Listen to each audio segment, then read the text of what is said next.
Fort Hood. Fox News now confirms through the military, as you just heard, 12 people murdered and 31 injured in that shooting rampage at Fort Hood next to Killeen, Texas.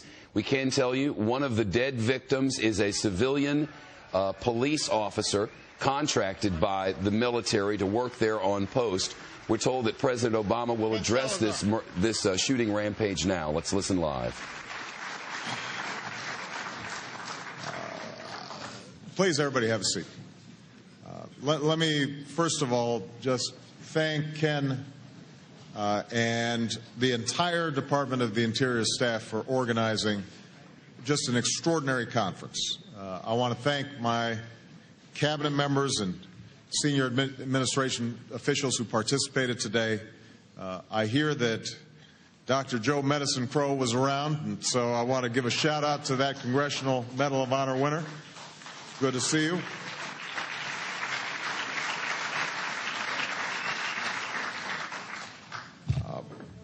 My understanding is that you had an extremely productive conference. I want to thank all of you for coming and for your efforts.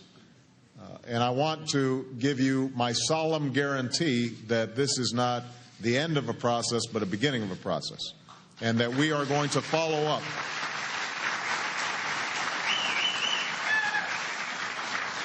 We are going to follow up. Every single member of my team understands that this is a top priority for us. I want you to know that, as I said this morning, this is not something that we just give lip service to.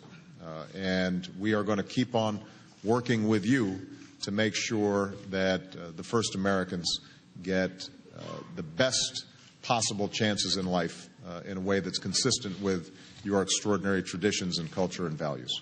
Now, I have to say, though, that beyond that, I plan to make some broader remarks about the challenges that lay ahead for Native Americans, as well as collaboration with our administration.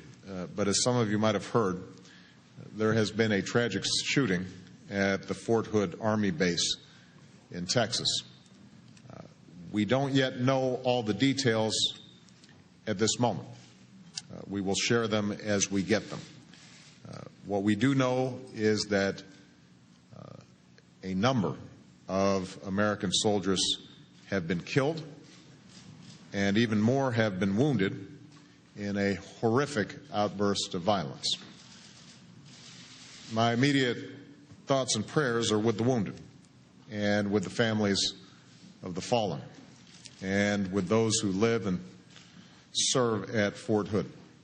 These are men and women who have made the selfless and courageous decision to risk and at times give their lives to protect the rest of us on a daily basis. It's difficult enough when we lose these brave Americans in battles overseas.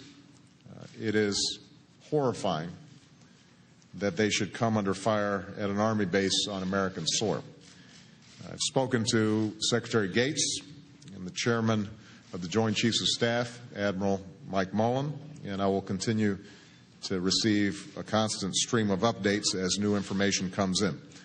We are working with the Pentagon, the FBI, the Department of Homeland Security, all to ensure that Fort Hood is secure, and we will continue to support the community with the full resources of the federal government.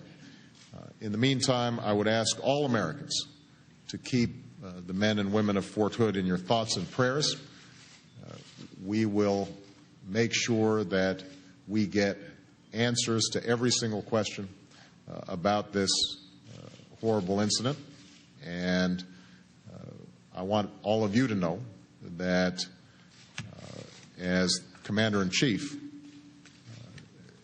there's no greater honor, but also no greater responsibility for me than to make sure that the extraordinary men and women in uniform are properly cared for and that their safety and security when they are at home is provided for. So we are going to stay on this. But I hope in the meantime that all of you recognize the scope of this tragedy and keep everybody in their thoughts and prayers. Again, thank you for your participation here today. President Obama calling today's a horrific outburst of violence at Fort Hood in Texas. 12 people murdered, 31 people injured.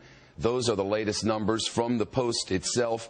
One of the victims said to be a civilian police officer contracted by the military for services on post. We're told that the primary gunman, as he was described by the colonel at the Post, was a soldier who used as his weapons 2 handguns.